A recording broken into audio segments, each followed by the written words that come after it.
दोस्तों, भगवान श्री कृष्ण ने महाभारत काल में ही कलयुग का विस्तार पूर्वक वर्णन कर दिया था। कलयुग में लोग कैसे होंगे, जीवन कैसे व्यतीत होगा, लोगों का व्यवहार एक दूसरे के प्रति कैसा होगा, ये सब उस काल में ही बताया जा चुका था।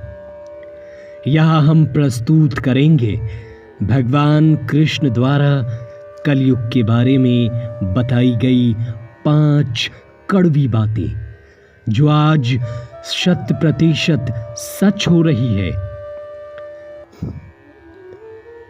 महाभारत काल में 5 पांडवों के मन में कलयुग के बारे में जानने की जिज्ञासा थी।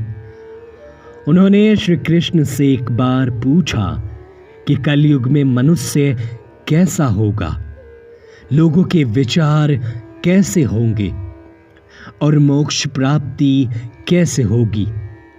ये प्रश्न सुनकर श्री कृष्ण ने 5 पांडवों को वन में जाने को कहा। साथ ही ये भी कहा कि तुम जो कुछ भी वहां देखो उसे मेरे पास आकर विस्तार से बताना। श्री कृष्ण का आदेश पाकर 5 भाई वन में गए और कुछ समय बाद वापस आए।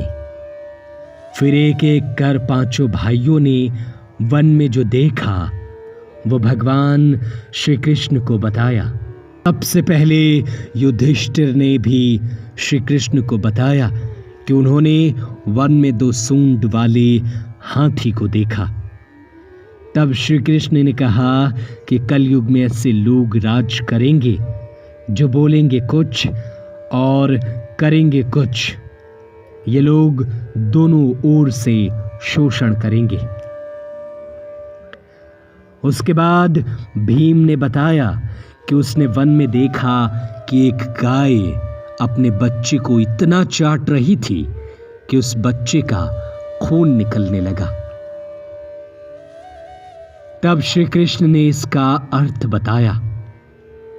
श्री कृष्ण ने बताया कि कलयुग का मनुष्य अपने बच्चों से इतना आसक्त होगा कि ऐसी ममता के कारण बच्चों का विकास ही रुक जाएगा।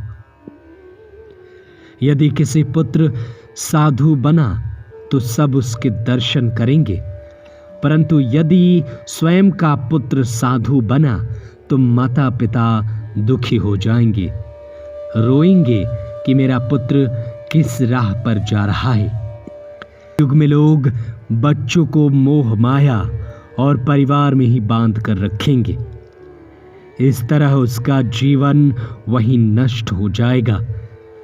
फिर कृष्ण ने कहा कि तुम्हारे पुत्र तुम्हारे नहीं बल्कि तुम्हारी पत्नियों की अमानत है और पुत्रियां तुम्हारी अमानत है।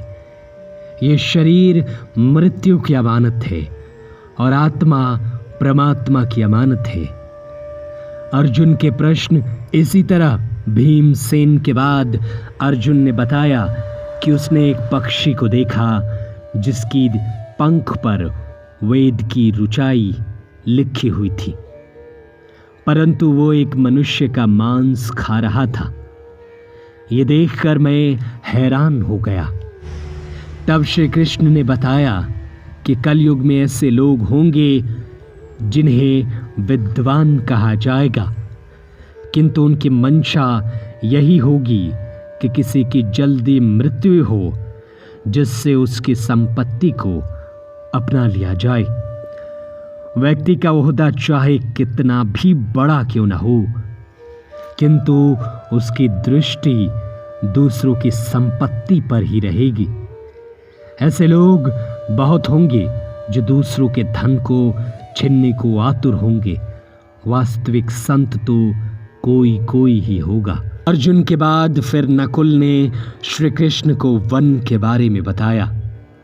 नकुल ने कहा कि मैंने देखा कि एक भारी चट्टान पर्वत से गिरी और बड़े से बड़े वृक्ष उसे नहीं रोक पाए, परंतु एक छोटे से पौधे से टकराकर वो चट्टान वहीं रुक गई।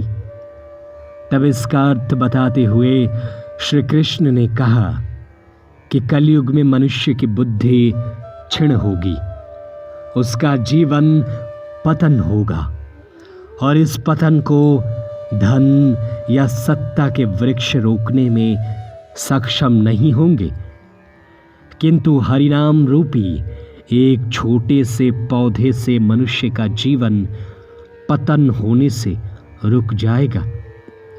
हरि कीर्तन से मनुष्य की बुद्धि प्रबल होगी।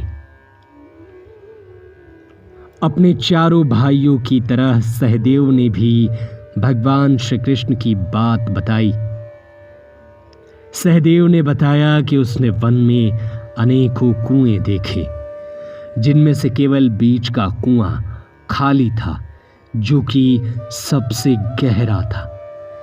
कृष्ण ने सहदेव को इसका अर्थ बताते हुए कहा कि कलयुग में धनी व्यक्ति अपने शौक के लिए पुत्री विवाहों में, उत्सव में, बहुतायत में धन खर्च करेंगे, परंतु यदि किसी भूखे को देखेंगे तो उसकी सहायता करने में किसी की रुचि नहीं होगी।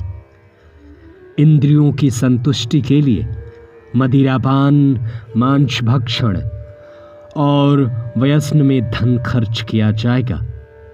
जो लोग ऐसी आदतों से दूर होंगे, उन पर कलयुग का नहीं बल्कि परमात्मा का प्रभाव होगा।